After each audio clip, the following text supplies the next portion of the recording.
All right, hey guys, what's up? All right, so I'm good. Just took care of some IRL stuff I had to deal with. Took longer than expected. Okay, that's good here. All right, level up. Realize outside of YouTube. Yeah, yeah. Sometimes maybe I just realized maybe even I got to start getting out a little bit more. At least go take some walks during the day because I'm pretty much in front of my computer almost the whole day, more or less, with the exception of when I go up to the stores to get, my energy drink and or, meals and stuff. So, uh, hey, Nietzsche, hello. Guess that's my new nickname here. I guess Leto's the one who's been using it more, but apparently it started with ATC Action Toys Channel. Action Toys Channel. Action Toys Channel. And so it looks like we got four people in here already, so that's cool. Good way to start off the evening. On YouTube it says three, but here it said four. One point it said four. Now we're back to three, but so with at least some people in here, we might start a little early tonight. Start at the 5 minute mark, as opposed to waiting the full, waiting for 10 minutes. So what else? Well, of course, I dropped in on Leto's stream this morning. ATC and Anonymity were there, so we're all having a good time. I had to go and catch up on some other stuff. Um, Said we'll probably get started here, the 5 minute mark here. Um, and guys, if you can, if you haven't already, if you can like and share the stream, that would help. Maybe we can see if we can get some more people here in here, if we can get the word out a little bit. Um, yeah. So we're getting up there. So YouTube says I got 5 people. StreamYard says I have 4. So, um, yeah, there we go. Oh, we're up to 6 now. Best boy, hey, best boy, I'm here. Best boy accelerator, hello, and how are you doing, my friend? Welcome to the stream. Glad you could join us. Just waiting a few minutes. Let's see if we can get some more people in here. I was asking everybody if you guys can like and share the stream. That will help out getting some more people in here, and you know, so also thanks for stopping by my stream. Means a lot. I know not everyone is into watching RPGs or fighting games. So yeah, cool. Yeah, I figured I'd check you out, give you some view time there, and talk about stuff in general. Um, yeah. So now we're just past the 4 minute mark. So with 6 people in here, as I said, we'll probably start at the 5 minute mark. So let me give you kind of a heads up on what's going on for tonight. Got some anime news. Of course, as you guys remember, a couple of those stories were from last night. Just didn't get to them because we um, got so deep into the wool with some other stuff. So um, of course, some of the stuff that we'll be talking about tonight will include the Wow Kick DVD cover, Shonen Jump, and some Shueisha news. Also, some Batman the Animated Series and Batman Beyond news we'll be looking into as well. So,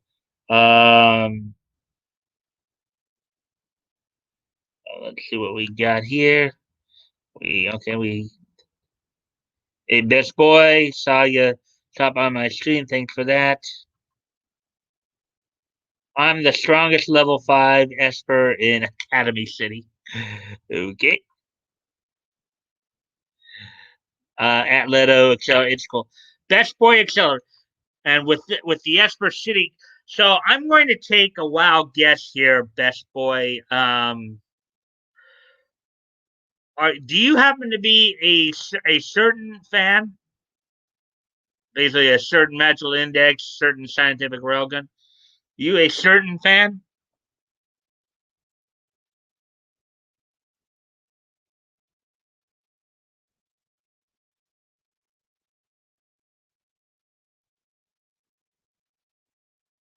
Academy City is from a certain.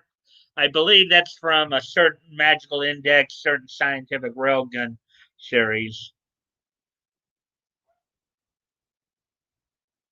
Yes, I am. I like the music on it. I mean, I watch it. It's pretty cool. Mikasa's pretty cool in that too. Just how she, you know, she's a pretty good fighter, and she's very graceful in her moves. So yeah. So let's see. So now we're coming up on 6.5 minutes. So I think I'll get going here on. Let's see.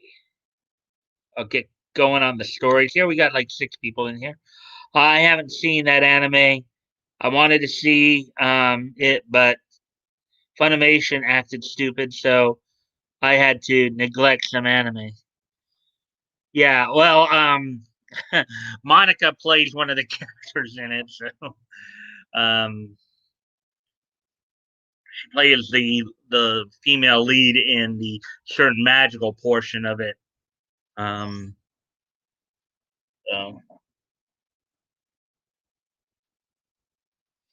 so, anyways,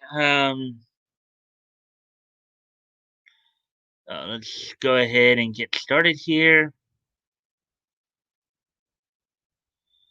Get to looking at some of these new stories.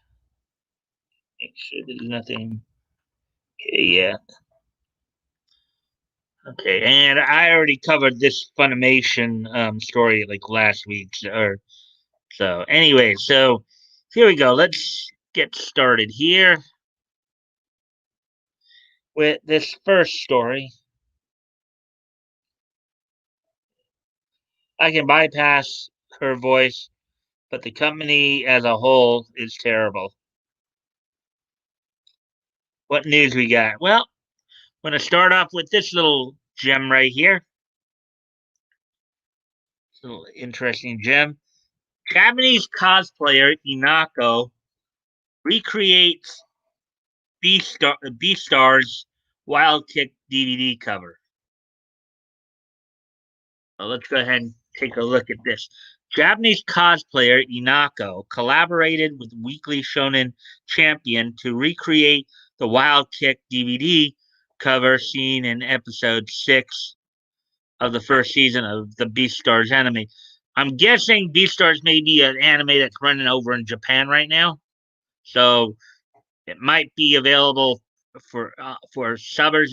I don't know who's dubbing it. It sounds like a newer anime, so we may have to wait a while to find out who will get that. But anyways, the collaboration was done to promote and celebrate the first new chapter of Paru Itagaki's Beast Complex, a side story to Beastars.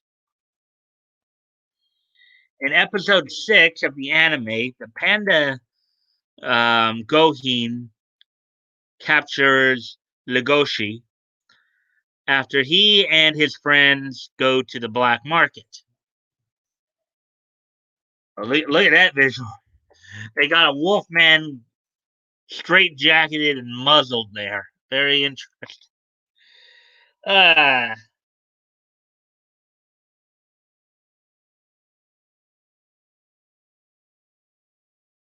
it's on Netflix. Oh, okay. So it's on Netflix. Okay. While captured, Goheen would interrogate Legoshi regarding his relationship with the rabbit Haru. Goheen would discover that he attempted to devour her, but was able to prevent himself from doing so at the last minute. Goheen would proceed to tell Legoshi to end his relationship with Haru, before it's too late, believing he will eventually succumb to his natural carnivorous instincts and devour her. Oh, wow. So, at least from what it sounds like here, so you got a wolf man gets involved in some kind of relationship with a rabbit girl, and they're, I guess, more beast than human in that case. And he's got this natural drive to want to basically feast on her.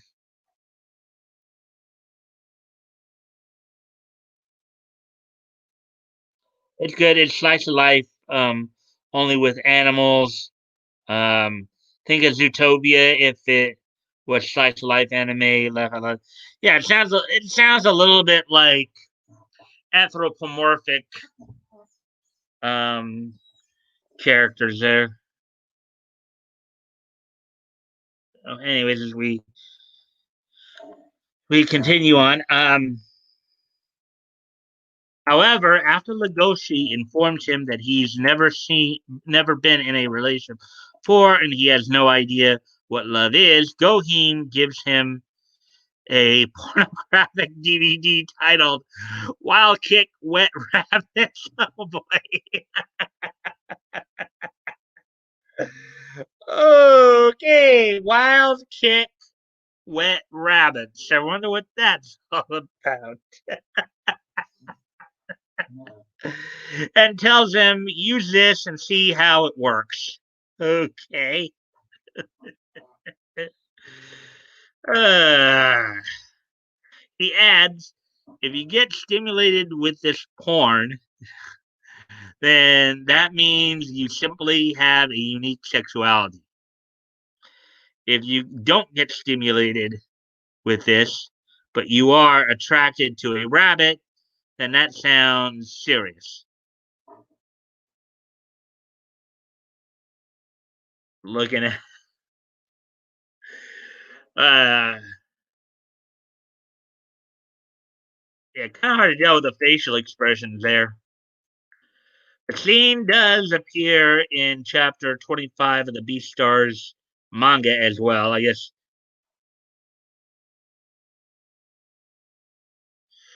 use it to check yourself. It's a small animal porn mag. Very interesting to say the least. It's this DVD cover that cosplayer Inaka recreates. The cosplayer shared the DVD cover recreation as well as the weekly Shonen Champion cover, which she appears in a cow print bikini accessorized with a leather choker and bell. Are we getting into maybe furryism a little bit here? As translated via Google, she stated, we decorated the cover of Weekly Shonen Champion released today. This time is a collaboration gravure with my favorite Beast stars. I want to do the scene that appears in the film. I was impressed when I asked. I guess that's a Nako, right? That's her tweets there, and then there's a translation. Oh, this is a Nako. Wow, she's pretty. Ah,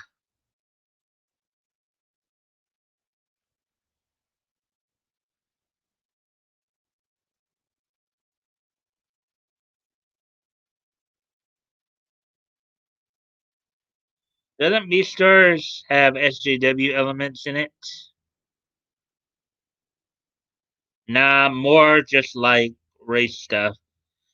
Race being species. I watched it without trying to find SJW stuff and enjoyed it. The panda character is the best. At Leto and Jenna. Oh, okay then. Girls in cow bikinis and cow ears. That's a meme for Twitter artists right now. Uh, yeah, baby. Everybody's getting excited about this one, aren't they? Look, look at the otters on her. I think you mean udders, but whatever. Nice. Uh huh. Laugh out loud. Yeah. Too bad anonymity's not here yet. He might be very stimulated, as it were. Woohoo! Nice looking girl. Here's a better look at the cosplay.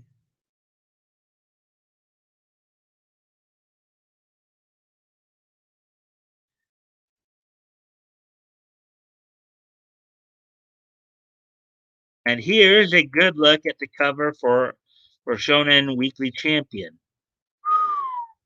Look at that.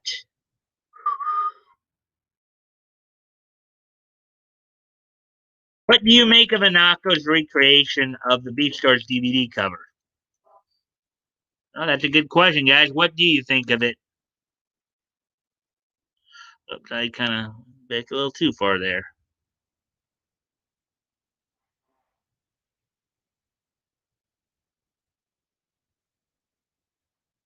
All right. Laugh out loud. Yes, laugh out loud. Sorry, I need to step out for a minute. Okay. It looks nothing like the Beastars cover. Okay. I still like it. Yeah. Just give me a sec. I gotta go off camera for a quick moment here.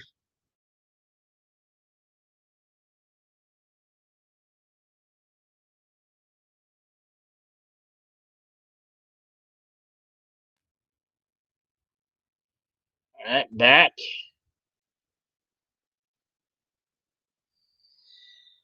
All right, so we got through that one pretty quickly there. Yeah, so Lee's the artwork there was pretty. The pictures there were pretty interesting, huh?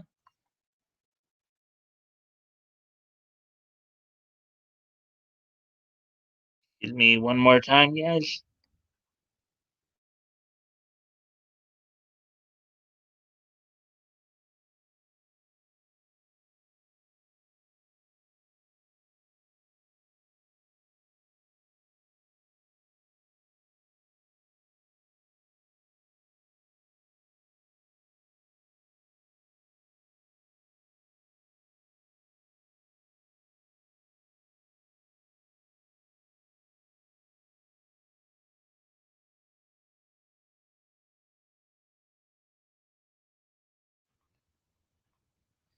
Okay, so let's see.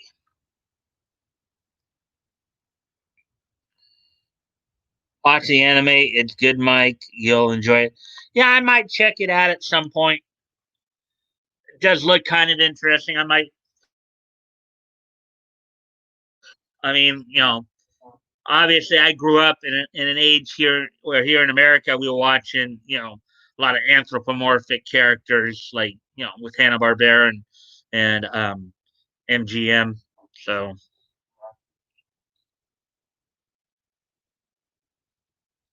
oh, that Shueisha story is a good one. Yeah, that'll be coming up. Um, it's not the next one here. It will be the next one here is the Shonen. Oh yeah, this is also from Shueisha. That's right. Actually, actually two Shueisha stories then because um there's a follow up to this that I'll be reading it. So Shonen Jump publisher Shueisha um begins issuing DMCA strikes over images from various anime series, including Dragon Ball and One Piece. See, and there's I guess a follow up to it. So I guess it was a good thing. Oh, we got 7 people in here now! Yay, 7 people! Glad to have you. Welcome to the 7th person that just came in, guys. As always, I do appreciate any likes and shares you guys can do for me to help me get more people in here. So, anyways, let's go ahead and let's see. Okay, publisher of Dragon Ball and some shonen shows have been flagging the actual artist of the manga um, for copyright. It's ridiculous. Well, let's take a look at it because I think that I guess the two stories here we're going to be reading, the next two stories here are going to be connected to one another. So, anyways, let's look at this. This was up yesterday. I was going to obviously do this one yesterday, but kind of ran out of time. Shonen Jump publisher Shueisha begins issuing DMCA strikes over images from various anime series, including Dragon Ball and One Piece. Okay, so let's take a look at this. A number of anime fans have reported that social media posts containing content related to Shueisha's various anime series, such as Dragon Ball and One Piece, have begun to receive copyright strikes directly from Shonen Jump publisher itself.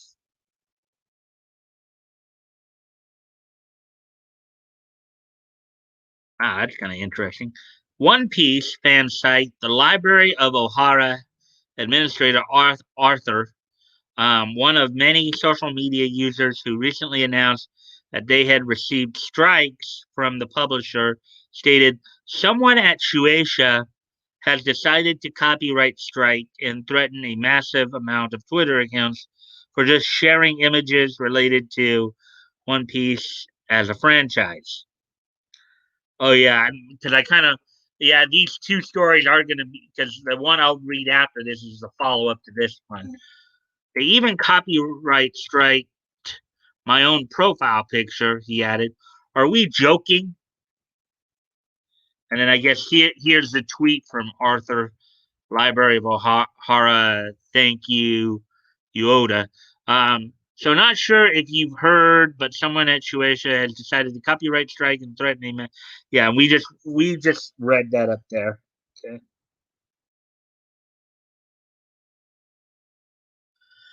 Okay, a majority of the strikes have been issued against non-commercial uses of Shueisha's properties in various avatars, profile banners, and commentary videos as episode screen caps, clips, and animated GIFs um, appear to be among the content specifically targeted by striking by the company's latest actions. Properties confirmed to have garnered particular attention from Shueisha include Boruto, Naruto Next Generations, Demon Slayer, Dragon Ball, Doctor Stone, Haikyuu, Jujutsu Kaisen, JoJo's Bizarre Adventure, and My Hero Academia.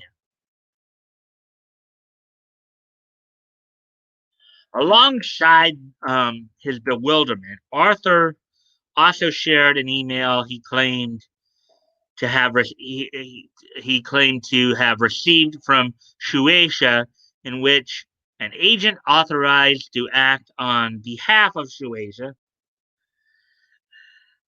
Keep in mind that phrase because I think that phrase is gonna we're gonna see the fruits of that in the next article. Accused a number of users of engaging in unauthorized use and reproduction of original manga works. I have good faith belief that the items or materials listed below are not authorized by the above owners, the agents, or the law, and therefore infringe the owner's rights, read the email.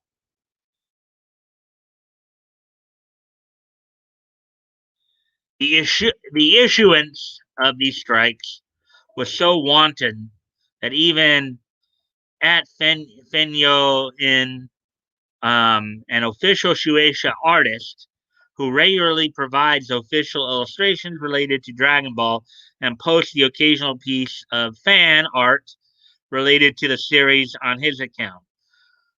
I think this is what you were just talking about, Leto. Found himself locked out of his Twitter for an apparent violation of the publisher's policies. I think that might have been one of the things you were just mentioning there, Leto.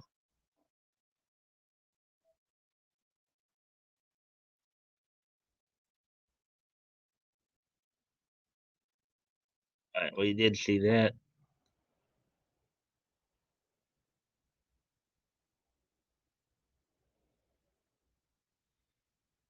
It is interesting. Not a fan of these companies copyright striking stuff. Video game companies are slowly adopting this too. Yep. Let's see now. And then in quotes, yeah, my Twitter account was locked once, the artist wrote. I went back because I checked the copyright policy. I don't know when it will be erased. He added that if the account were erased, it will not be revived. Yeah, Twitter is starting to lose. Twitter, for a number of reasons, starting to lose a lot of business. I'll be right back. I got to go off camera for just a moment, guys. Be right back.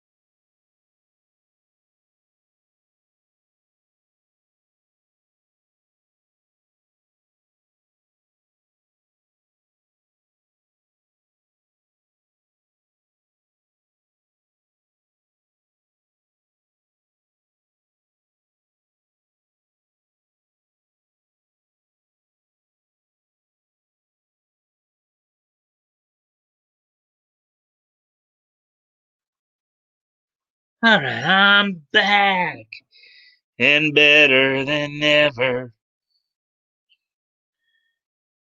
Okay, so back to the story then.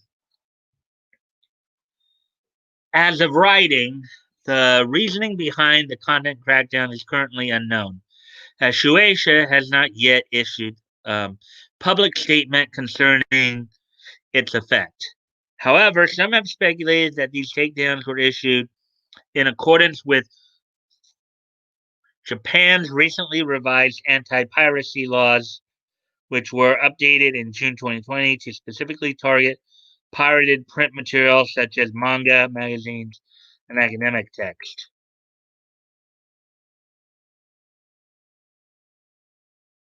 Oh, that's a scene from yeesh.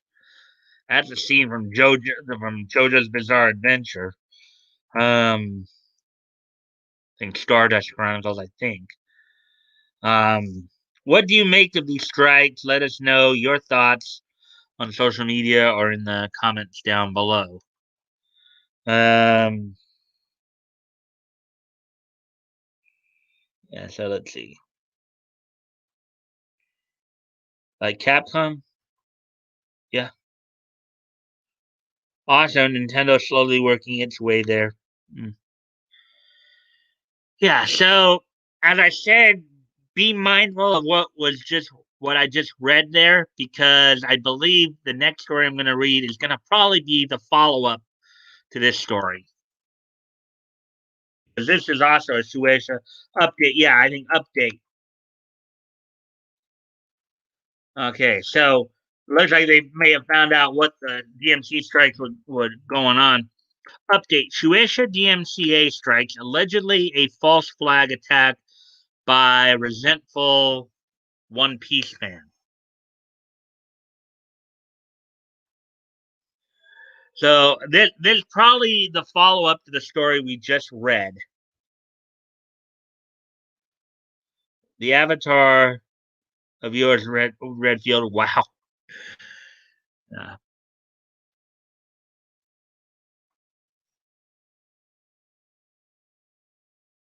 it appears a recent wave of DMCA strikes, seemingly issued by Shueisha, against content featuring their various anime properties, did not come from the Shonen Jump publisher themselves, but rather a seemingly disgruntled member of the One Piece fan community. Oh boy, I wonder what this is all about. Okay. Shortly after receiving his own respective strike over his Twitter account's One Piece related profile picture seeking to unmask the full truth behind this complicated situation through extensive research, One Piece fan site, the Library of Ohara, administrator Arthur launched a personal investigation into details surrounding Shueisha's alleged DMCA campaign. So Arthur, if you guys remember, was the guy who was talking about getting the strikes against him. He was the guy from the first article there. In an extensive report published following the conclusion of his investigation, Arthur confidently claimed that he had discovered decisive evidence that this entire incident was an orchestrated attack that was not caused by Shueisha. The entire thing was a hoax, asserted Library of Ohara admin.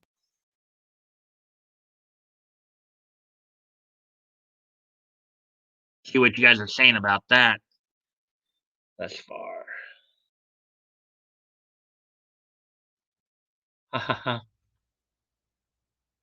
That's what I said, laugh out loud.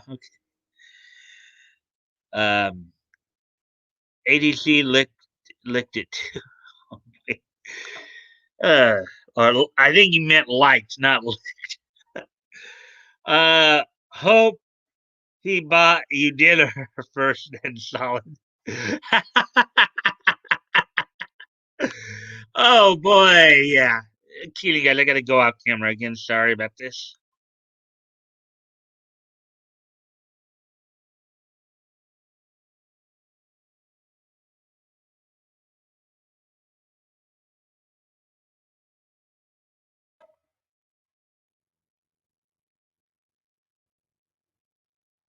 Laugh out loud.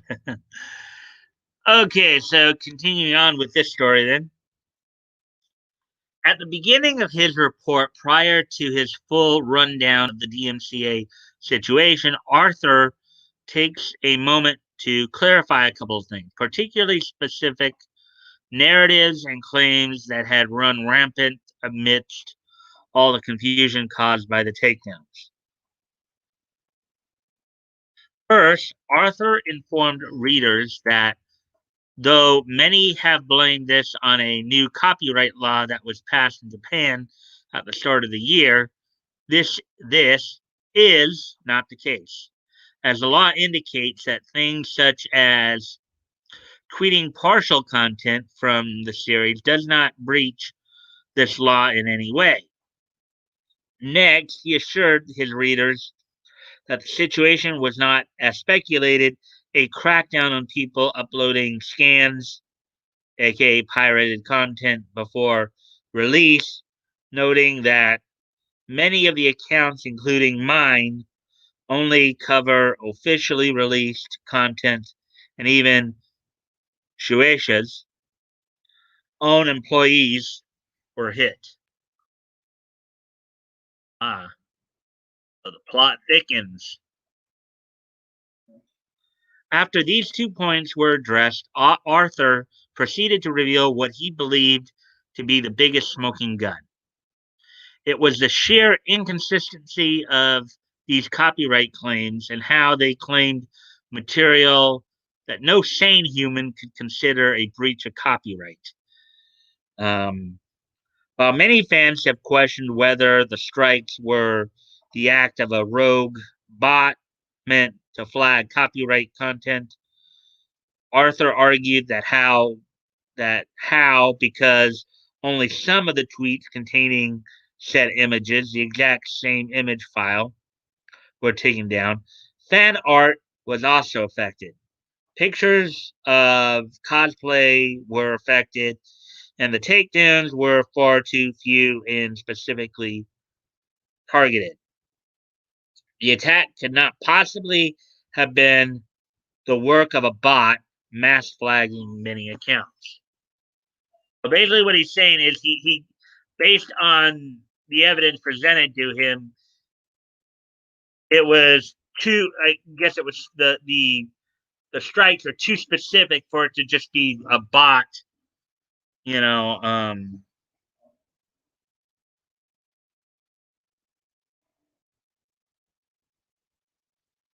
bot just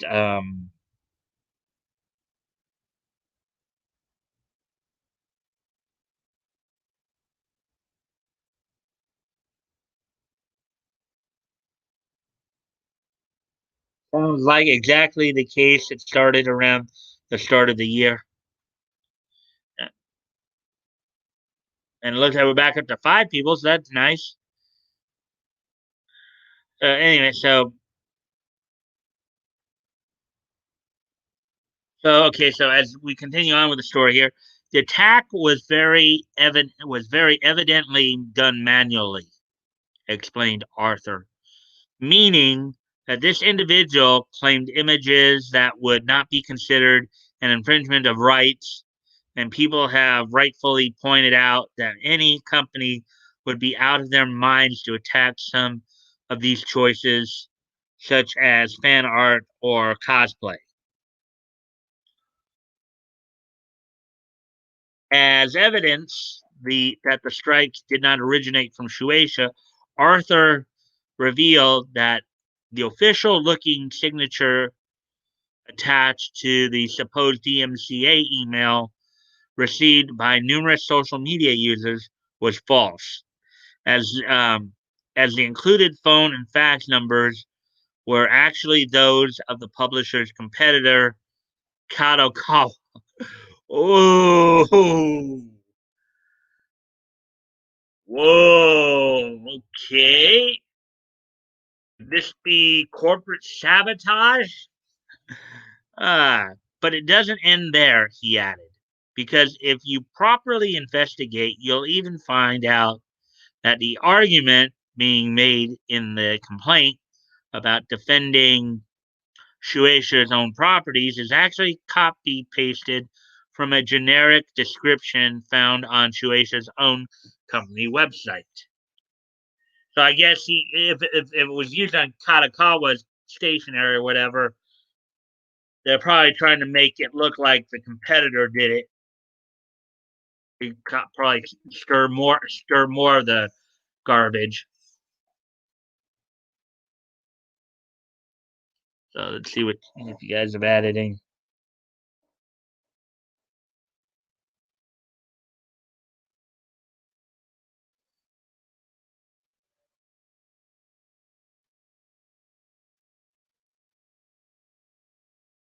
Yeah.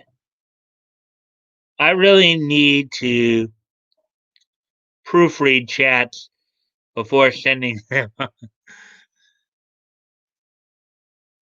No, it's funnier when we misspell laugh out loud.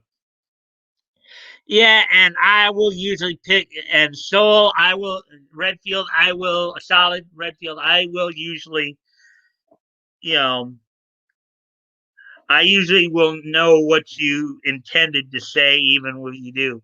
It's like at times your fingers are gonna, oh crap, and you hit the.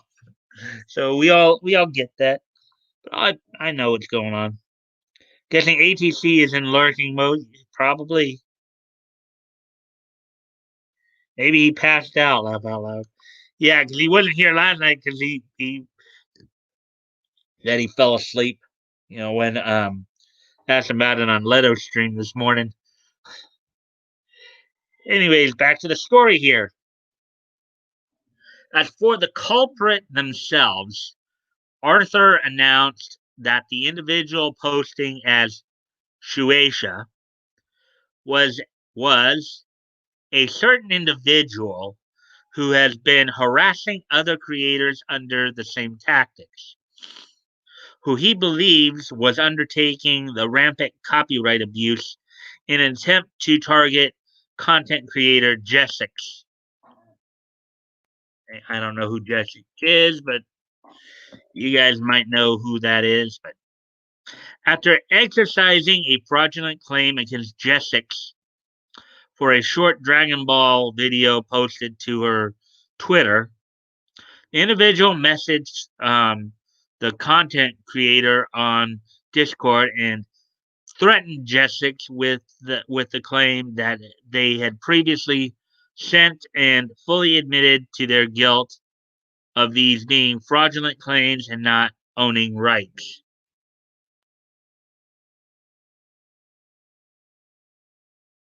However, despite the admission, the individual continued to target threaten Jessex, culminating in a bizarre and unsettling message in which they requested that she become oh god. Stalker alert, stalker alert, stalker alert, right? Dude, not a real good way of picking up girls, man. Not a no, you can't go blackmailing women. No, that's not gonna fly. I don't think that would fly anywhere. Looks like Japan is dealing with their own version of anime gate. Well, is this so anime gate? Is because this it seems to be happening more in the manga community than really the anime side of it. But then again, as I pointed out too before, anime and manga kind of go together. So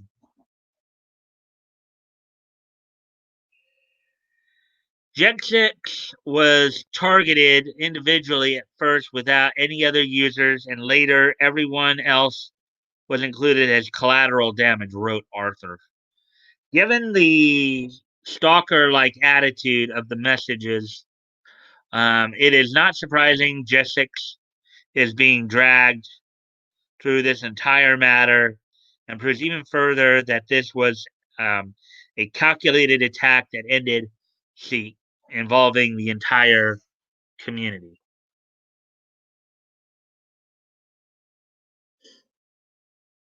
As his research drew to a close, Arthur concluded that all evidence seems to point to an individual abusing the copyright system of Twitter to harass and attack many individuals by posting as a company they do not represent. Furthermore, the evidence points to this individual being someone who has harassed, attacked, and threatened several content creators in the past with a long criminal record of copyright abuse.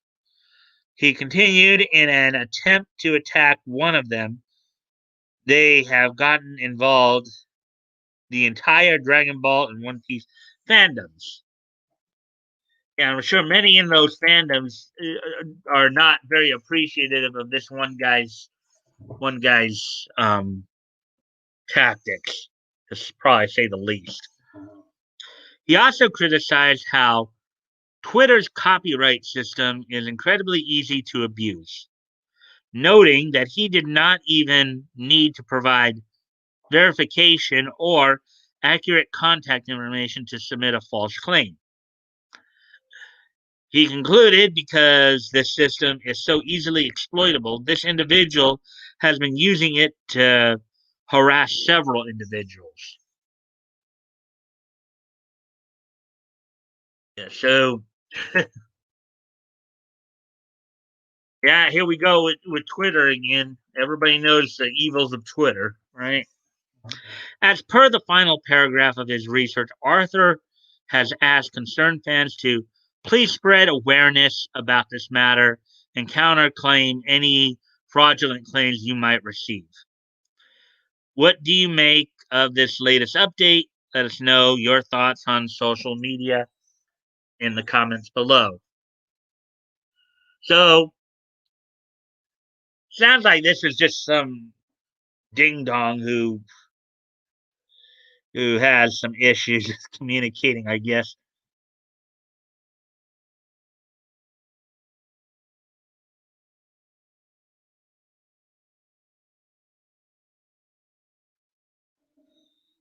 Simp mode activated.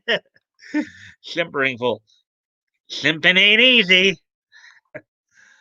Um, Not for this guy. Laugh out loud.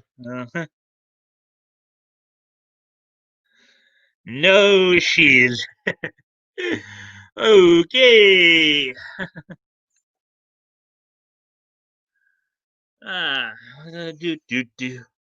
I want to talk like you, walk like you, and be you.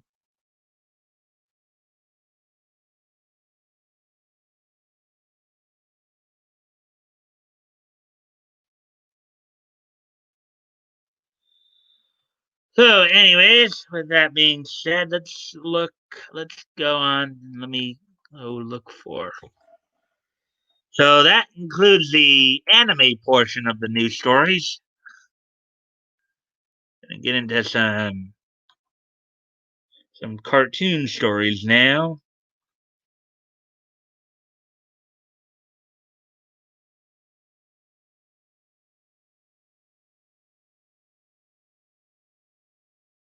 A couple of Batman Beyond stories and a Batman the Animated Series story. So,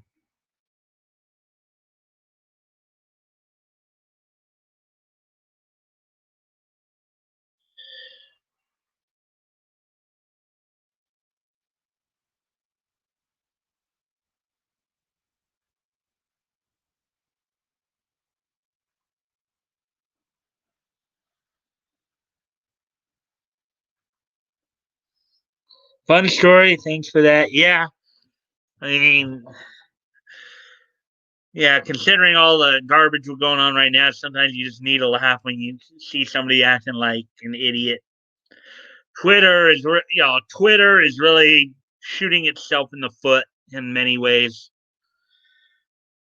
Copyright abuse issues are just part of the problem.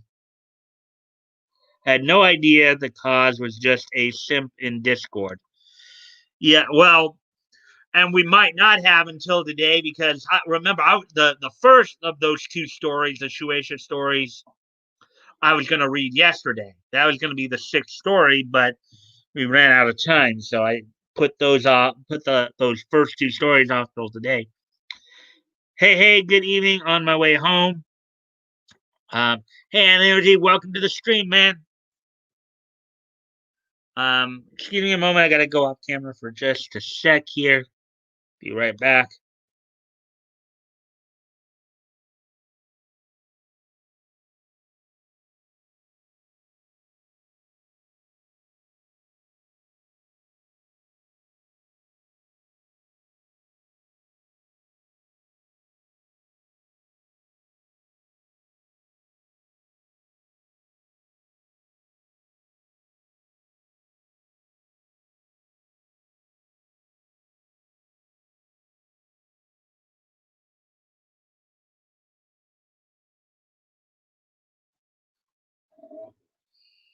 Okay, so hey, Anon, drive safely home, buddy.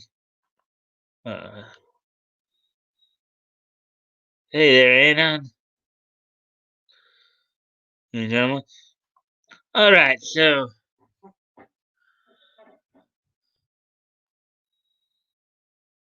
and as always, guys, I do appreciate all the likes and shares. If you guys can continue to do that, that'd be very helpful. See if we can get some more people in here. Okay, so here's the next story I'm going to look at: how Batman Beyond masterfully mixed superheroes and cyberpunk. Now, this was a good series. I watched it. It was actually a pretty good series back there in the late '90s, early 2000s. The animated Batman Beyond series flawlessly blended superheroes and cyberpunk in a unique and fascinating way.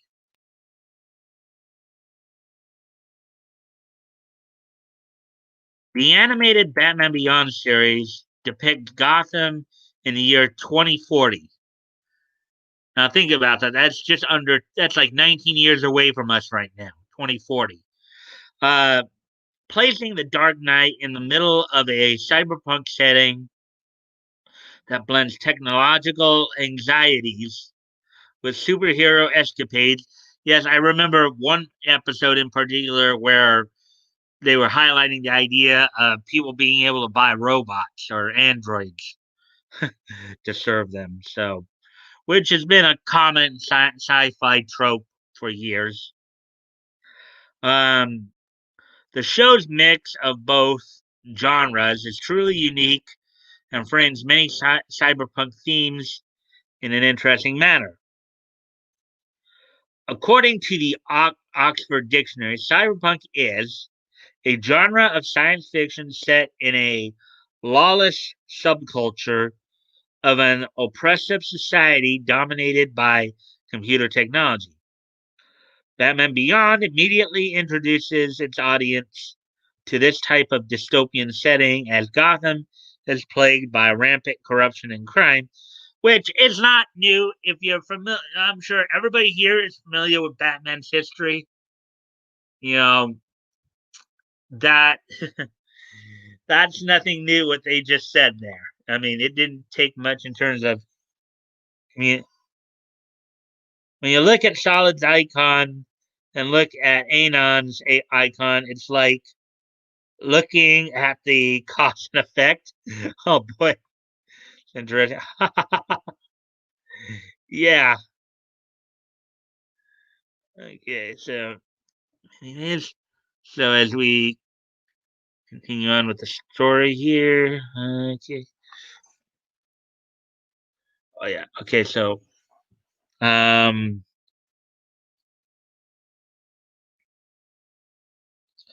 many of these issues in Batman Beyond's first season are caused by Powers Technology, a powerful tech company run by CEO Derek Powers.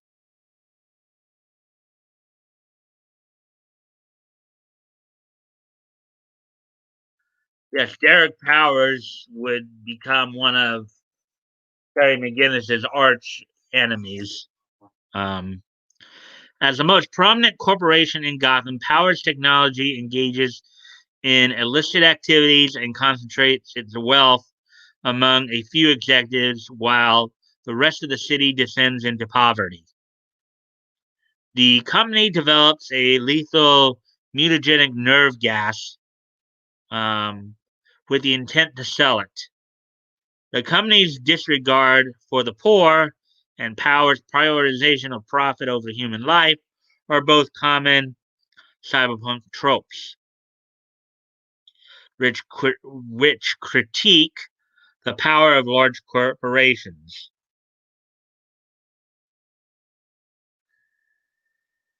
Um, Batman Beyond explores more interesting cyberpunk themes in season 2, episode 1, Splicers. In the episode, a new craze called splicing, which combines human and animal DNA, takes over Gotham. The procedure is considered dangerous by Gotham's DA Sam Young, um, who wants to outlaw it for instigating aggressive behavior. And I guess the idea there is when you're injecting animal DNA into human DNA, it's going to lead to more of the like primal instincts coming more to the forefront. Humans become more like animals, um, in their behavior. This causes the procedure's inventor able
All right, guys, I'm back. Apparently, something went a little screwy there.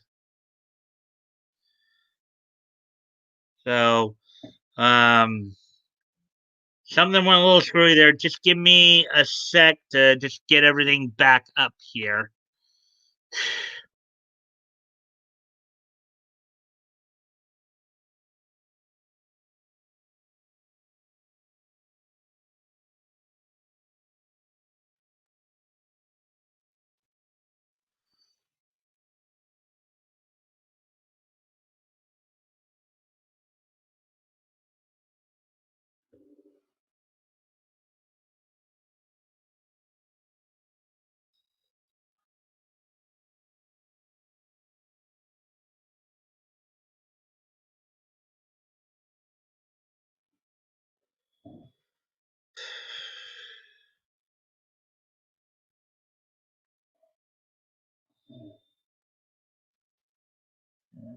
Let me see. I'll be right with you guys. I just gotta go. Basically, I had to apparently restart my computer because my internet went out for a few moments there, apparently. So,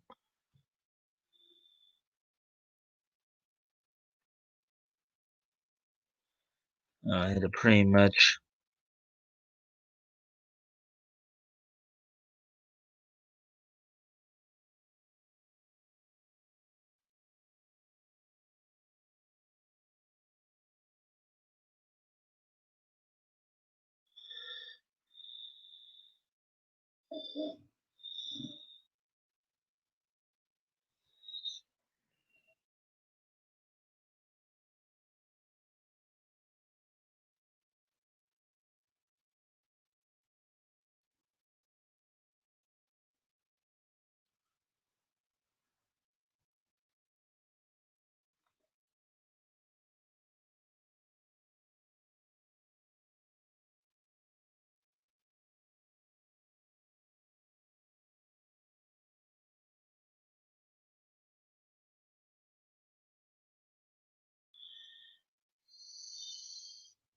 Oh, funny. This is.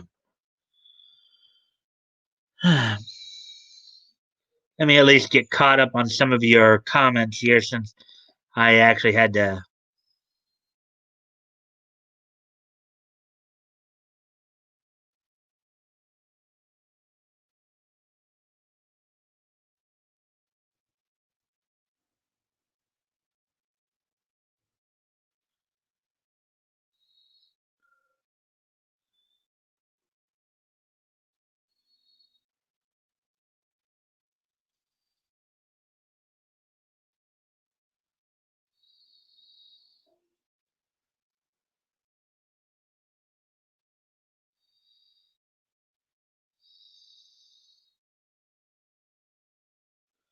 Let's see.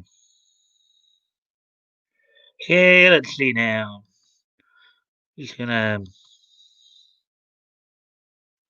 I like Splicer's episode. Yeah, I'm still also just trying to get everything still back up, but I know I'm not a furry. Yeah, not a pervert. Oh, you froze. Yes, I saw it. Took me a second. And then I had to actually restart my computer because of that. Well, at least I was able to get. Looked down and thought Mike was reading for a minute. Well, I do check periodically technical difficulties. Yep, man down. Yep. So how are you all? Glad you guys stuck through it.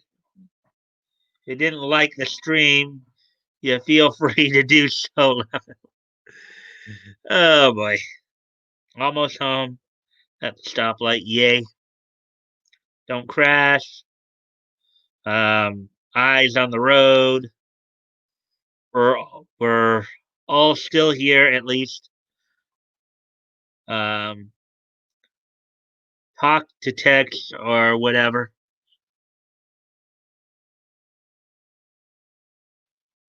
Let's see. Mike needs a Drex to come in. when I'm driving. Or a Thai beard laugh out loud. Should we refresh or will that drop us? I'll refresh, y'all stay here. Quick, put on the backcoat signal. Anonymity. Yeah, nothing happened. Still blank screen. Hmm. Wonder if the internet cut out. I believe it did, maybe. But hopefully you guys can see me now. So he pretty much just made a chat room. Quick ASL.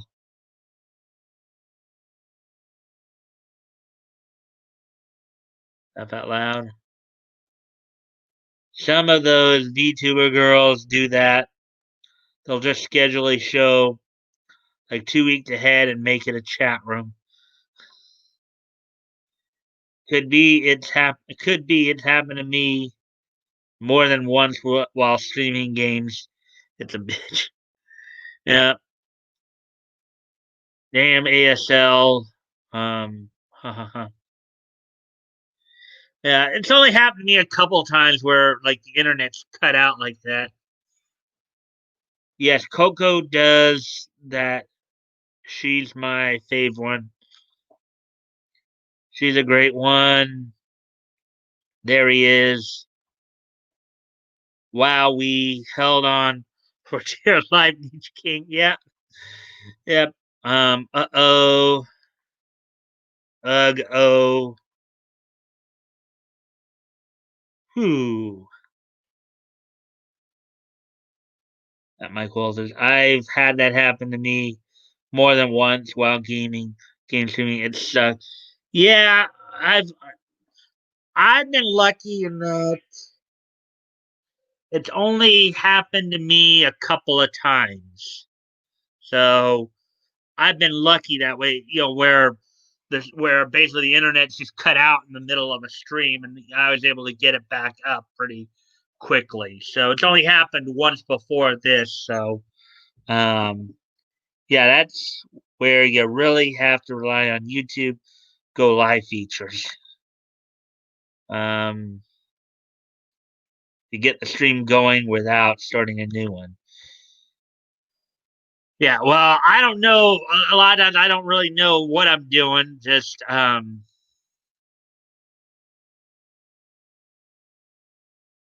but anyways,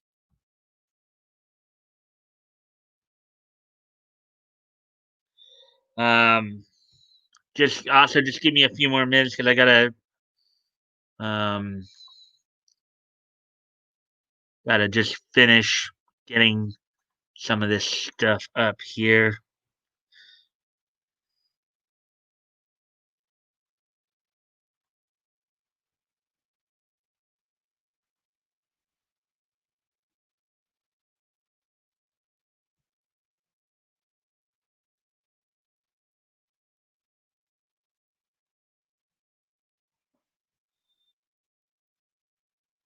Gotta remind myself of a couple of things here to where I can bring those back up.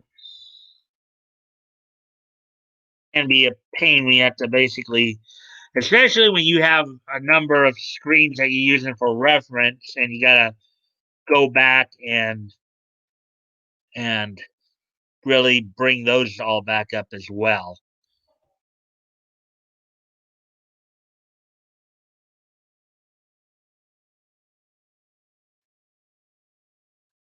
As you guys know, I do a lot of research. I have a lot of research material on screen with me, um, so sometimes it can be a pain in the butt when you have all that and then your internet cuts out, and then you got to go back and set everything back up again. I was hoping that when I came back on, it would have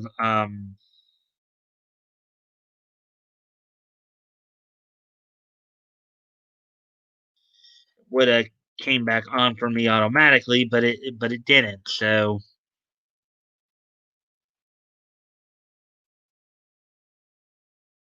That means I just gotta go back here and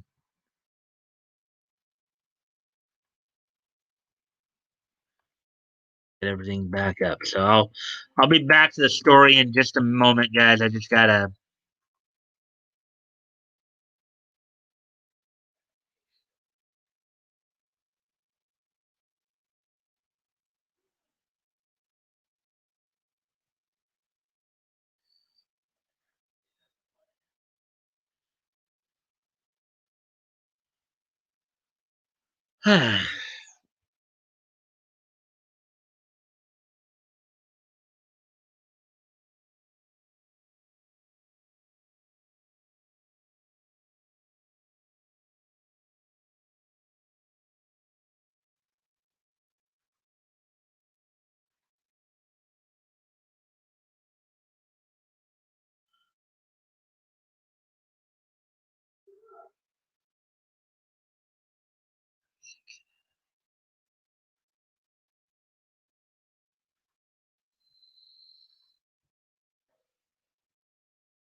All right, there we go. We got everything back up now. Hopefully, no more problems for the rest of the night here,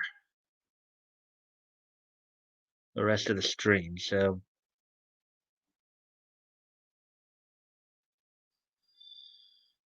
well, I only have the one screen up right now because I was only one screen. Well, I only have the one screen up at the moment because I was still getting everything um, together.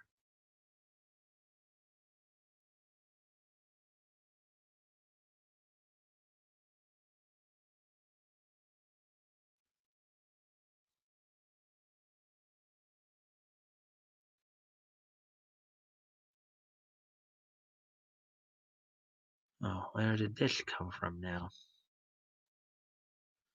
Apparently, okay. So apparently, I had um, apparently I had a screen. I did have a screen from before that but now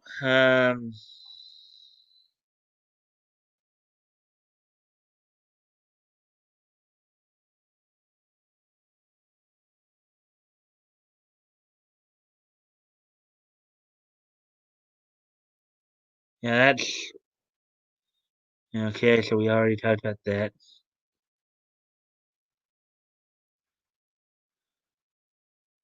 Knock on wood. The serious look Mike gets. Toys is here. Hey, ATC, welcome back, man. Hey, Docs, we know his name is Michael.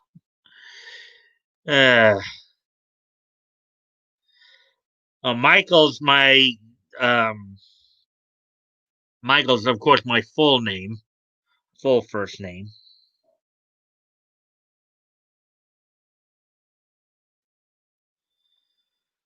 Okay, so now we're just about back. Any action? Now let's get back to the point where we were before all that calamity started. Let's see. Um,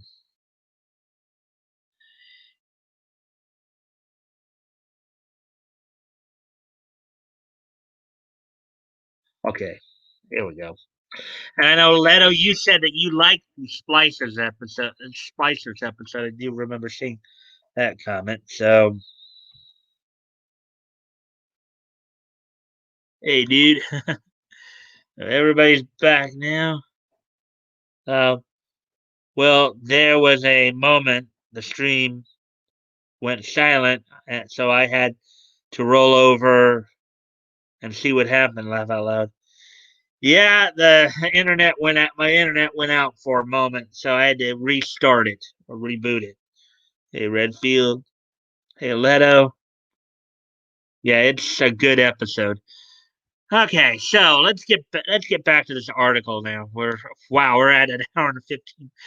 Man, that cost us what, a good 15, 20 minutes there. Anyways, Splicer's themes highlight many of the anxieties people have about genetic modifications and questions regarding its impact on a person's humanity. Although body modifications are a common cyberpunk trope, Batman Beyond makes this fear entirely biological as humans become more animalistic. Cuvier's battle with Batman is also filled with cyberpunk imagery as his final transformation is akin to genre icons such as Akira. Another season 2 episode, Hooked Up, depicts a concept of virtual reality in a unique way.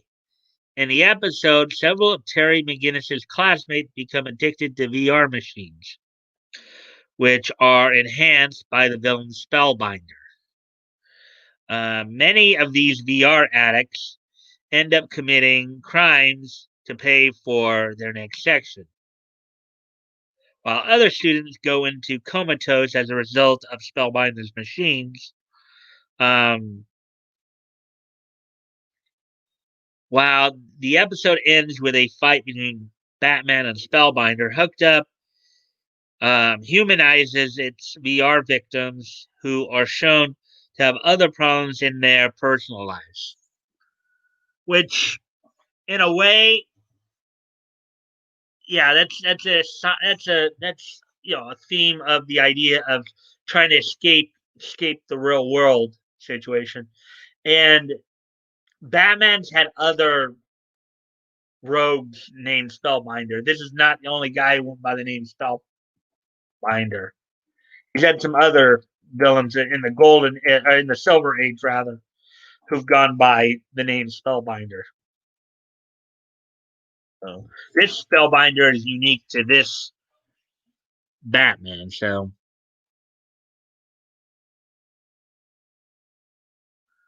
Cyberpunk often depicts VR as a distraction from dystopian realities, but Hooked Up questions its impact on the human psyche. Although the episode aired in 1999, this depiction of technological angst still poses some great questions regarding humanity's attachment to digital spaces, especially in a world where the average person spends 6 hours a day online. Yeah, well, that's true too. Batman Beyond doesn't just throw Batman into the future, it makes its setting integral to the show's identity. Its villains, story arcs, and themes all pose interesting questions while reflecting society. Oh, there you go. So we were able to get through that one. That story. Hey, Woody.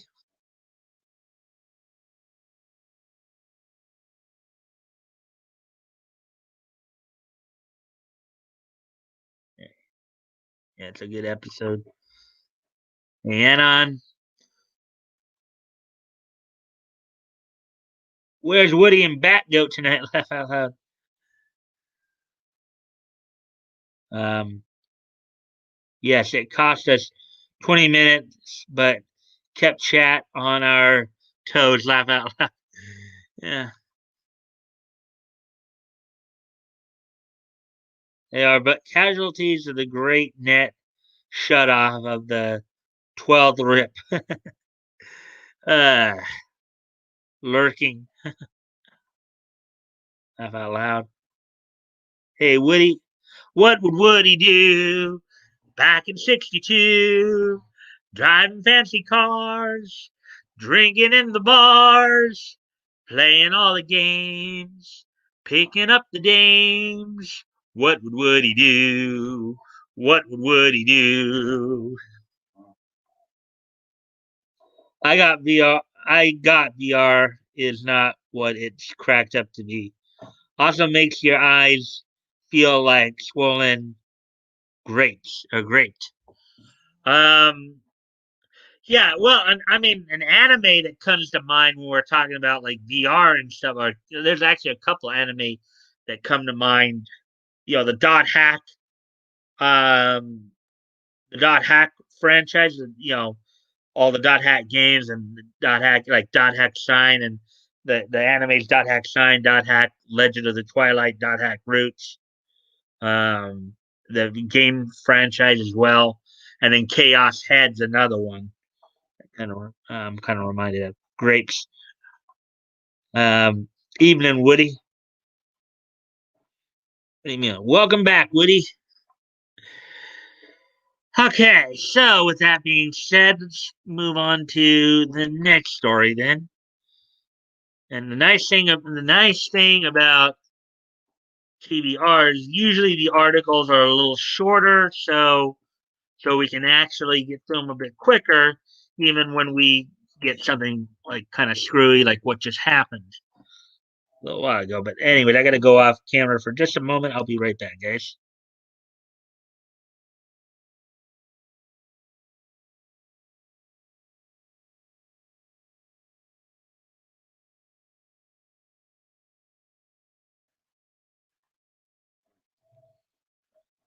Back. Sword Art Online as well. Yeah, that's another one. That's another one, Leto. Dot Hack is a good one too. Yeah, Dot Hack is probably one of the first MMORPG um, animes I got into. I really liked it. I remember it was on at midnight on Toonami back in the like in 2003 2004 around there. Excuse me one more time. Sorry, guys.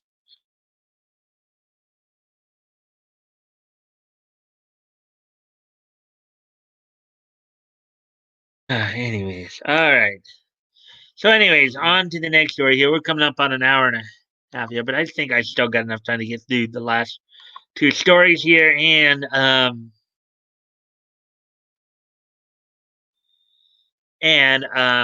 get to this day in each history. So, why Batman the animated series is the best version of the Dark Knight? I like this series. It's a good storytelling series. Um, Batman the animated series understands what a lot of Batman adaptations don't. That Bruce Wayne and his work are dark and absurd.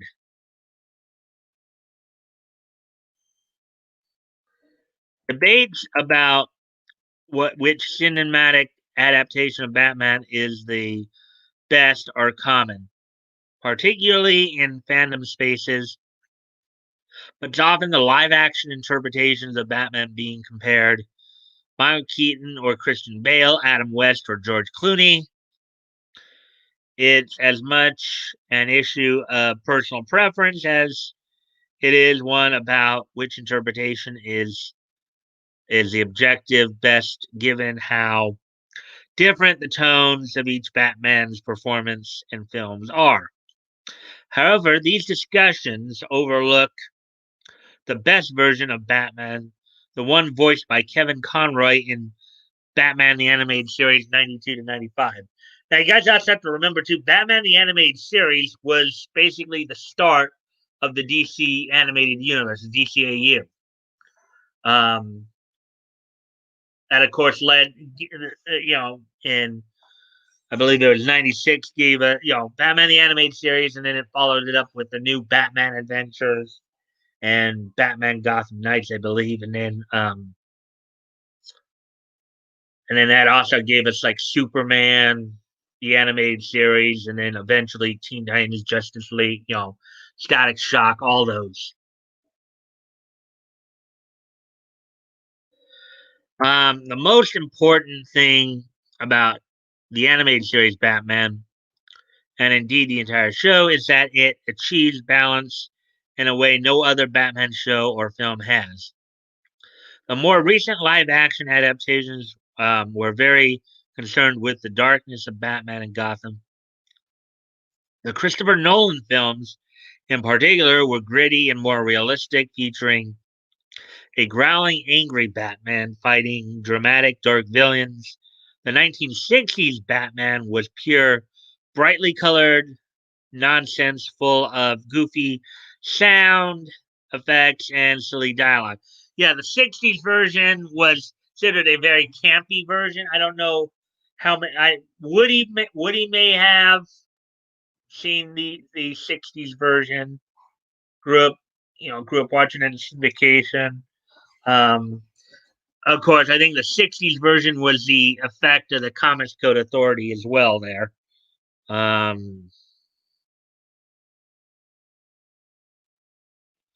See.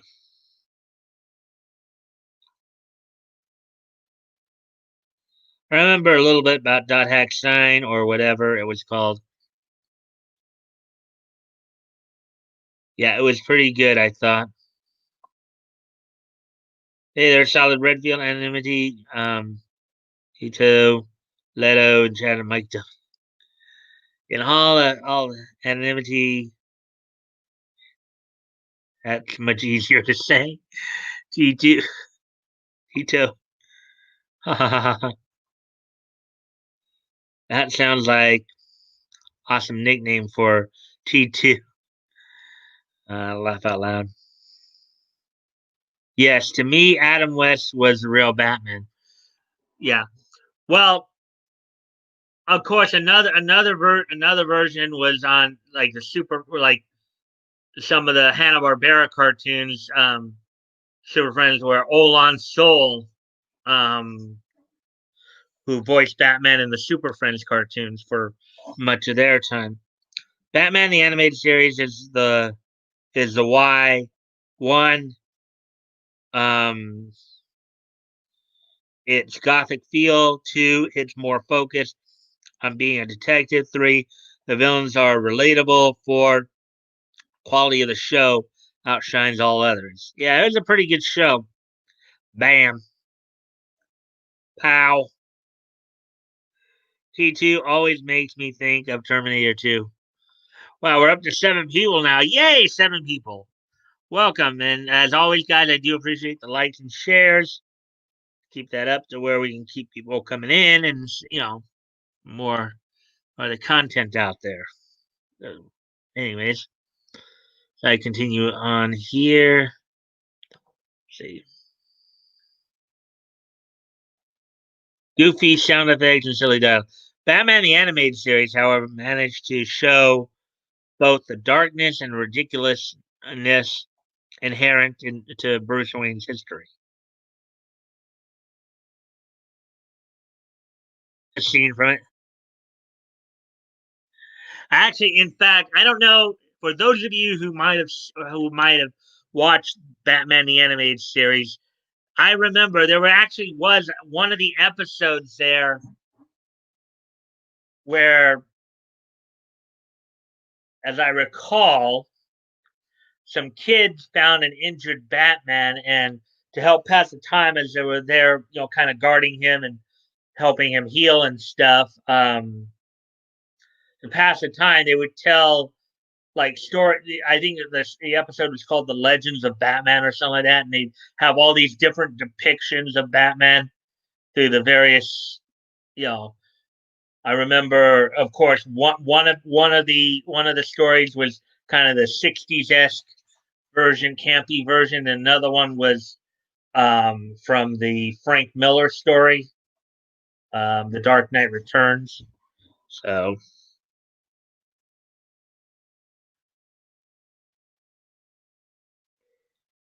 I am an agent of Skynet. I watched that series in the 90s. Was very good stuff. Yeah, I did too. I remember that one. That was a very good series, storytelling wise and all that.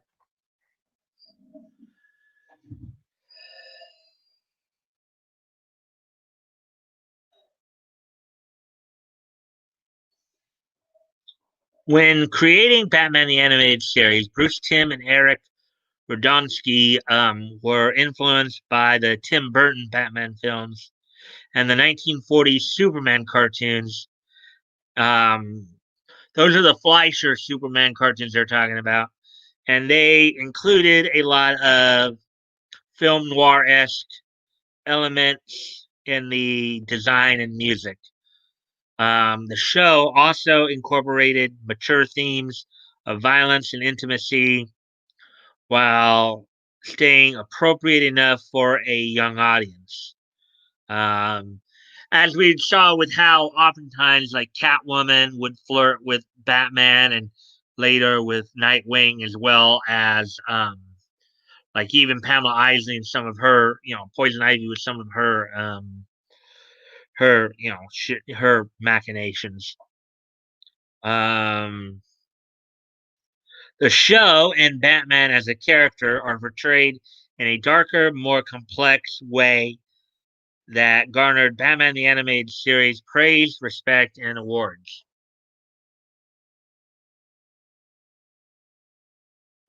Um, there's also a lot of absurdity in the show, but it's perfectly contrasted with the more serious themes. Season 1, Episode 2, Christmas with the Joker, features the Joker, voiced by Mark Hamill, a la Luke Skywalker, kidnapping people and holding them hostage on live television. But when Batman and Robin, voiced by Lauren Lester, um, enter the Joker's hideout, the abandoned Laughco toy factory, they're accosted by robotic nutcrackers and flying planes while songs from the Nutcracker Suite play. The Joker fights with pies to the face, but he also threatens to dump his hostages in a vat of molten plastic. And Batman takes it all in stride. It may be ridiculous, but it's just part of his job. Yeah, that one was actually a pretty entertaining episode.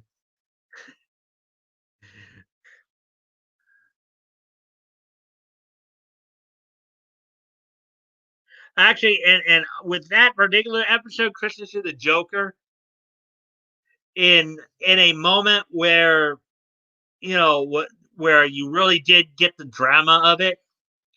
I remember there was the one scene where the Joker was threatening to blow up a train coming into Gotham for Christmas.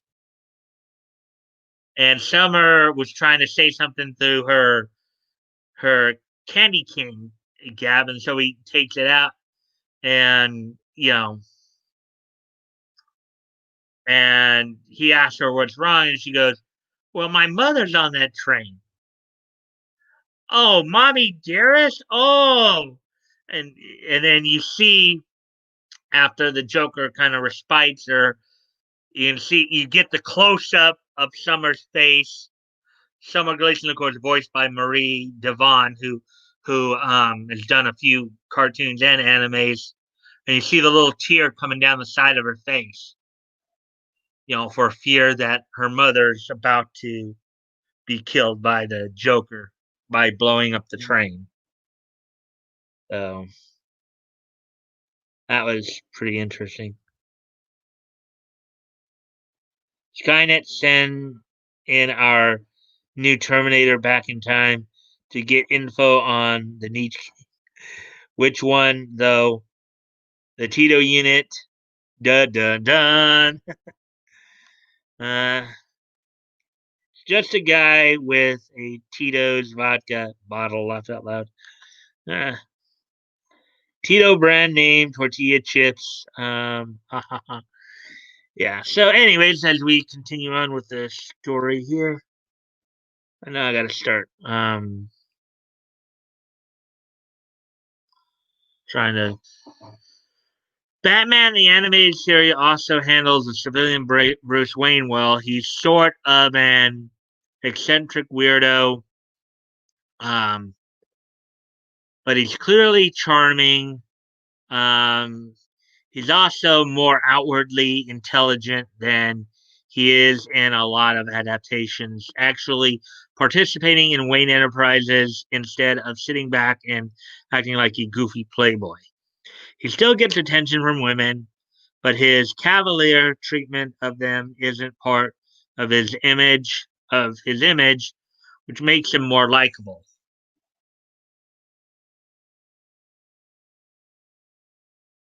Um, Another important element of the animated series, Batman, is that he actually gets to utilize his detective skills. Yeah, and I think that was mentioned before too. Batman originated in the pulpy, mystery-driven detective comics, and is even known as the world's greatest detective. Which, of course, one of his arch enemies, Ra's al Ghul, often calls him, detective. Calls him by the title detective. Oftentimes, Ra's al Ghul in Batman the Animated Series, voiced by David Warner, of course, very distinctive voice there. But many adaptations have let this element of his character fall to the wayside and focused on his double life, expensive technology and action focused crime solving. Bruce Wayne in the animated series studied not only science and martial arts, but also forensics, criminology, and interrogation, which he incorporates when solving and fighting crimes. He doesn't just rely on someone like Alfred to fill him in on important details, like though Alfred, voiced by Efren Zimbalist Jr., is present and crucial to the story. Ultimately, Batman the Animated Series managed to do what a lot of Batman adaptations haven't: present a Batman Bruce Wayne who's intelligent and personable, but still capable of being a menacing superhero. Um, he's shaped by the darkness in his past and present, but he still has compassion for the world. It's something future Batman adaptations could learn from. So that's it for that story. Let's see, we're at an hour and 38 minutes. So, hmm, it might just be just enough time to, let's see, good fun. Oh, I love that episode. Ivy and Harley just using Wayne as a sugar daddy. Yep.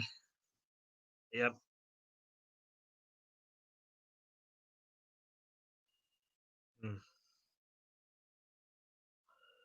Yeah, so I think let's see, 1 hour and 38. Um, may just have just enough time to get the last story in, and then get into the this day in each history. So, well, there's one more story that I wanted to cover here.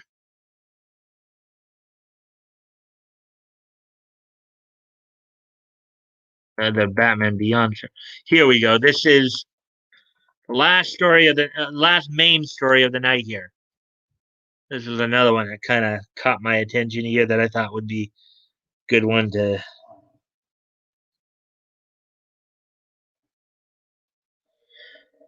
Okay, so without no further ado. Okay, so um,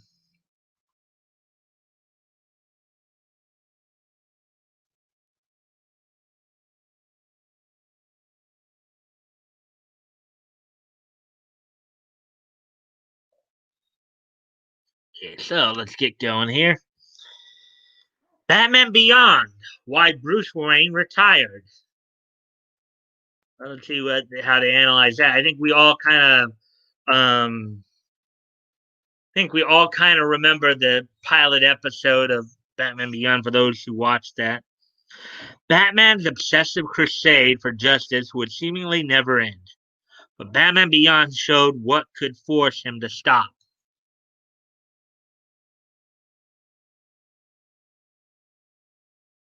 It's seldom that a comic book superhero as popular as Batman can ever have their story come to an end. Batman Beyond did just that. In the DC animated universe's self-contained continuity, it seemed as if the Dark Knight would never hang it up. However, Batman Beyond saw that came to pass, and what forced the obsessive hero to hang up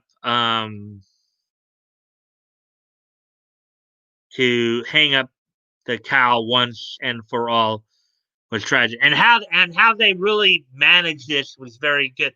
I mean, not just with the premiere episode of Batman Beyond, but also with like some of the episodes that would come later.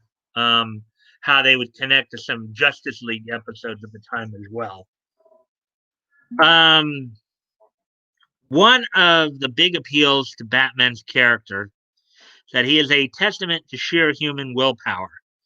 Having no superpowers aiding him in his quest, what comes with that, though, was a lifetime spent fully dedicated to honing his body and mind to the task of fighting crime. And despite expectations, he managed to carry that out for longer than a typical human should be able to.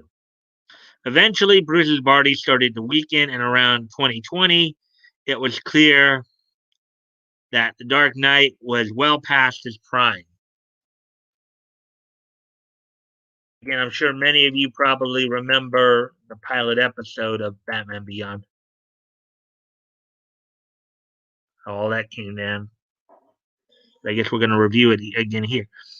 Bruce began using the Batman Beyond suit that Terry McGinnis would later claim to assist his physical abilities. But his body was still struggling. To make matters worse, his troubles went beyond the physical. Bruce's mental state was deteriorating as fast as his body, and one particular moment forced him to question what he was doing.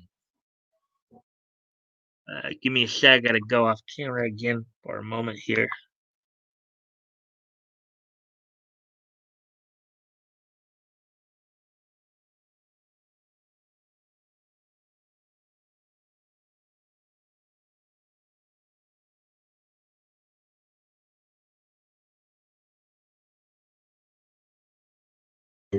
Okay, I'm back. Let's see. You guys have said a few things since Batman Beyond. Why Bruce Wayne retired? He was old. He was old. Yeah. Well, yeah. In that one, they did. Yep. Also, he held that gun to the criminal. He felt he couldn't be Batman no more because he had to rely on the gun. Yeah. Forget about that. Been a long time. Forgot about that. Been a long time. Man, cartoon writers in the 90s really did give life to these heroes shows. Giving us Jubilee in X-Men, Harley Quinn in Batman Beyond. They were good writers back then. Yeah, it's kind of funny because they were such good writers. Now, mind you, Paul Dini, who was one of the writers for Batman, had been a long time comic book writer as well. Paul Dini and of course the late Dwayne McDuffie, they were both a part of the DCAU writing team. Paul Dini had actually done some work for Filmation prior to his work with Bruce Timm there. But the writing was so good that some of the characters that were actually born in the DCAU actually made the transition to the mainstream comics. You know, Harley Quinn probably being the most notable, but also Renee Montoya also went from. She also was first in the animated series and made the transition to the mainstream comics. And then Livewire, who was introduced in Superman, she also I heard also went into the mainstream comic universe as well. So, all right. Good bat dog. Anyway, so let's see. During a routine investigation of a break in, Bruce became nearly incapacitated by issues with his heart. And as a thug closed in on him, this moment of desperation forced him to seize on a nearby gun and wield it threateningly to scare the attacker off, at staring at his hand in horror. Bruce dropped the firearm, a weapon Batman is famous for avoiding, um, because of his parents' death by gunshot. With his body no longer working and his mental state in question, Bruce put away the bat suit.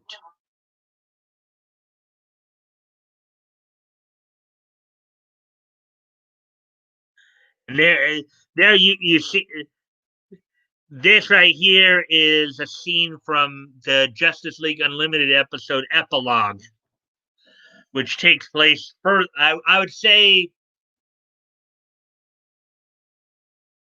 probably takes place I would say something like 15 years into Batman Beyond's future. Um, where Terry's actually more like a young man, and this is where, of course, Amanda Waller, where we find out that it was actually Amanda Waller who basically cloned Bruce away. Um,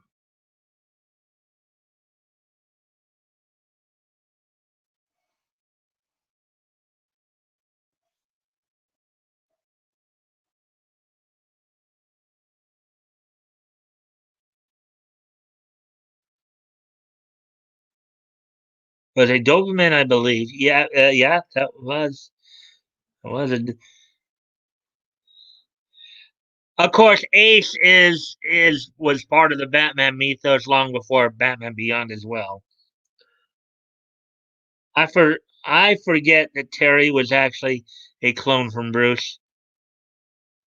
Yeah, he was, and at first he thought Bruce was the one who cloned him, but it wasn't Bruce. What? I'm not believing that story.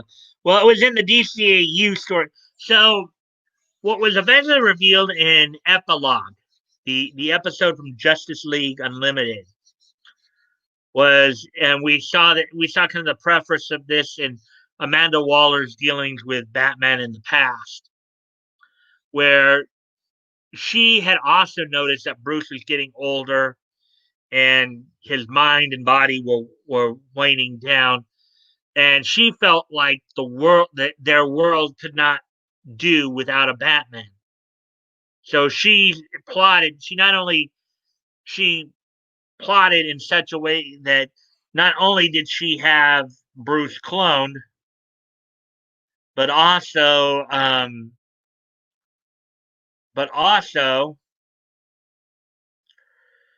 she was actually hired somebody, Batwoman, supposedly the Phantom, to recreate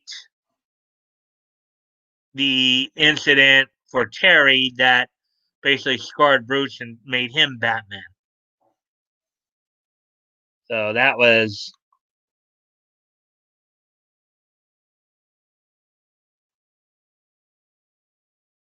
Wallace went through the trash with the turkey baster. Yeah. So, anyways, we're just about done with this story here. While the DCAU's history is contentious, the comics also tell of a story of a time Bruce developed a supersuit that could override his physical limitations. Using the suit to combat a new gang of Bane's followers in his final days as Batman, Bruce heavily warned Terry against resorting to such means in his own pursuit of justice. Batman Beyond depicted Bruce using a similar suit when he briefly came out of retirement to fight Ink. Although its strain on his heart proved so severe he nearly lost his life during the encounter. Though he left the crime fighting to other heroes, Terry McGinnis became a fitting legacy for Bruce to leave behind. As his mentor, Bruce made sure that Terry filled the role of Batman as capably as possible. And in the waning days of his health, Justice League Unlimited's season 2 finale showed Terry fully accepting his legacy and tending to Bruce. It's unlikely that the mainline comic continuity will ever show Batman retiring for good, but at least the DCAU provided fans with a fitting story for the last days of the Dark Knight. Yeah, because oftentimes that's the thing. That's the thing about the DCU is that through the use of the crisis storylines, they basically it's like it allows them to basically reboot the DCU. So yeah, so that's all for that, folks. That's all for the main stories tonight, guys. We got through them, despite the little hiccup we had earlier. Let's see what you guys have been saying here. Yeah, I do remember the last thing I think I highlighted was the Wallace went through the. If he was a clone, wouldn't he already have that trauma embedded within or whatever? Not necessarily. Not necessarily. Because remember, when you're cloning somebody, you're just cloning their genes. Okay? You're cloning their genes. It doesn't necessarily mean that um, that a person's memory is going to be cloned along with their genes. So, hence why Waller was considering reenacting the scenario. He's not that kind of clone, He's one of those, let's grow a clone from a baby. Well, what they actually did was they injected, well, I guess in a way you could probably say that they injected, they basically injected Terry's father with Bruce's DNA. Not full grown clone. Yeah. But the clone is still taking the yeah, but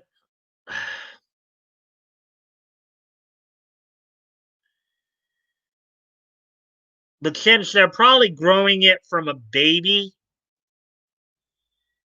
the the memory I think the way they did it would have left the memory of, in other words, they injected the Bruce's DNA into somebody else. Okay. And henceforth, I don't know if the memory engrams would have transferred as well. But it's kind of funny because if any of you saw epilogue, you saw that Amanda Waller's intent was to have have Terry see his parents being murdered, only for the assassin to not pull the trigger, as she put it. And then he still ended up suffering from it just much later in life. And that's another dynamic too. Whereas Bruce, it happened when he was like, what, 8 years old? Terry happened almost double that. Like he was like, what, 15 or 16 when it happened to him. So, yeah, but still lived a completely different life.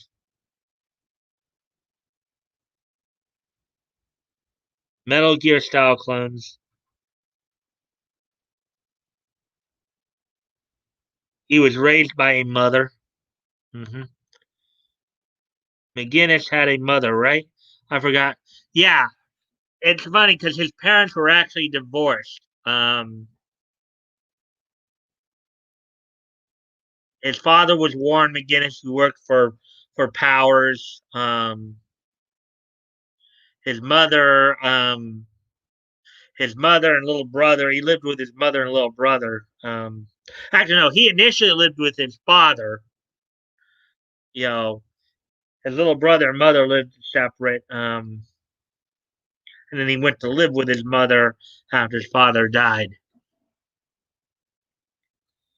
So like a clone, but not like some dude still banged their mom.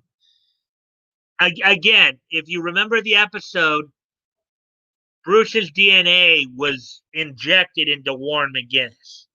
Okay, they made it sound like he was taking a flu shot, but it wasn't just a flu shot. It had Bruce's DNA in it, and Bruce's DNA actually overrode Warren's DNA in that instance. Physical clone with no mentally held memory. Correct. I think I got you. Okay. Anyways, guys, we're coming up on 2 hours now. So, uh, a little hiccup earlier. A project caused Warren McGinnis to have his DNA rewritten into an exact copy of Bruce's when he had what he thought was a flu shot. This would make Bruce the biological father of Terry and his brother. Yeah. Later, everyone. Later, Solid. We'll be finishing up here in a moment.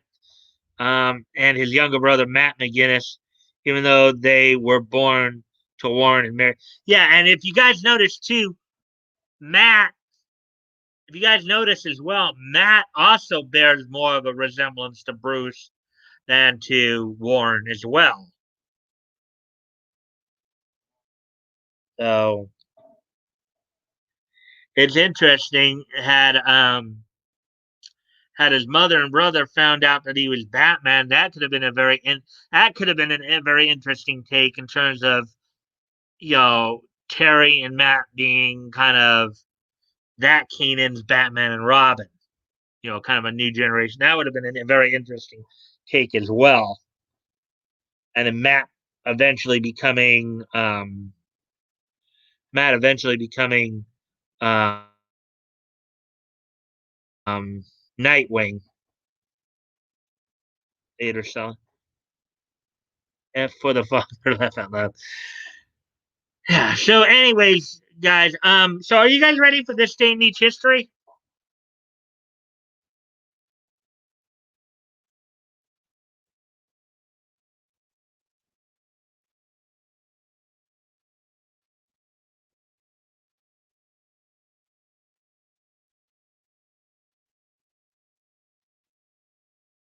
I think we'll kind of wrap this up here. Despite the little hiccup we had earlier. Are you guys ready for this day in each history?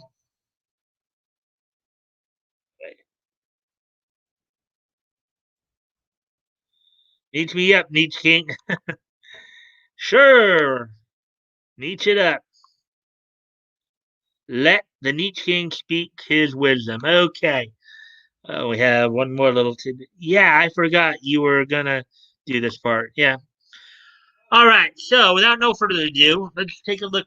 Today being Tuesday, January the 12th, um, 2021. Let's take a look back at this day in Nietzsche history. Without no further ado, let's go ahead and get started here. So our first stop is going to go back. It's going to go back 70 years on This date 70 years ago, um, on this date, 1951, 70 years ago, the 10th issue of Funny Films from ACG Comics, America's Comic Group, I believe is the full name of that, went on sale on this date in 1951. Funny Films was kind of depicted like some of the like anthropomorphic characters of the time who were like in the theatrical shorts.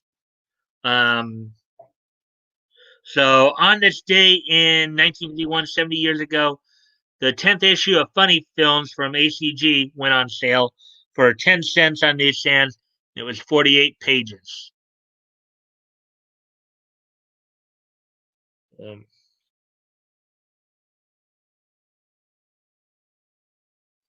with that, moving on to the next bit of Nietzsche history here.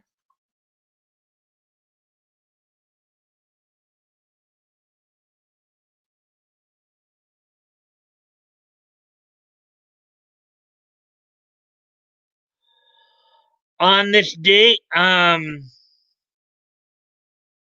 this date, 20 years ago today, the American adult animated sitcom Gary and Mike would debut on UPN. On this date, 20 years ago,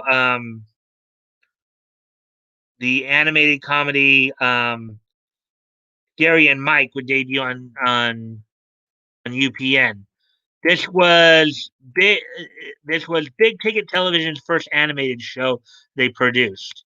Um, it of course premiered on UPN in 2001, and then premiered on Comedy Central in 2003. So 20 years ago today, Gary and Mike would premiere on UPN um, on this date back in 2001. So yeah. So moving on to the next piece of Nietzsche history.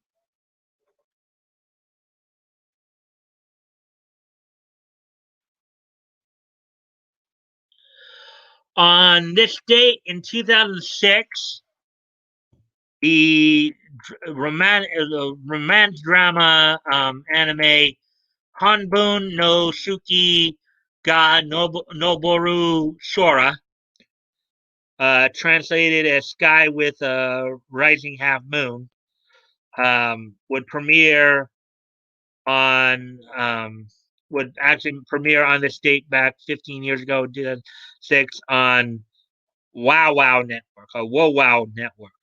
So on this date back in 2006, 15 years ago today, the group Group TAC anime um,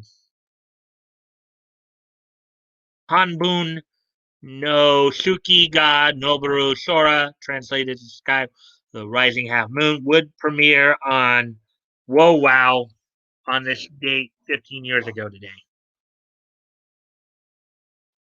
So that, and the last piece of Nietzsche history to look at on this date 5 years ago today. Um, WWE had its main event taping from the Cajun Dome in Lafayette, Louisiana. In the main event of the show, saw Jack Swagger and Mark Henry defeat The Ascension.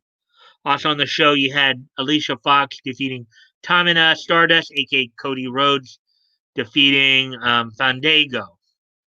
And the dark match for the show had Los Matadores defeating Luke Hawx and Matt Lancey. So on this date 5 years ago today, at the main event taping, main event saw Jack Swagger and Mark Henry defeating The Ascension. So that's it for this day in Nietzsche history, guys. I thank you guys for joining me on the stream tonight. We had a little hiccup tonight with the internet going out there for a few minutes. There, it took me like 20 minutes to get all that set back up. But I thank you guys for hanging in with me, and hopefully this is just one of those rare occasions. And hopefully I look forward to seeing you guys back here tomorrow night. So until then, bye.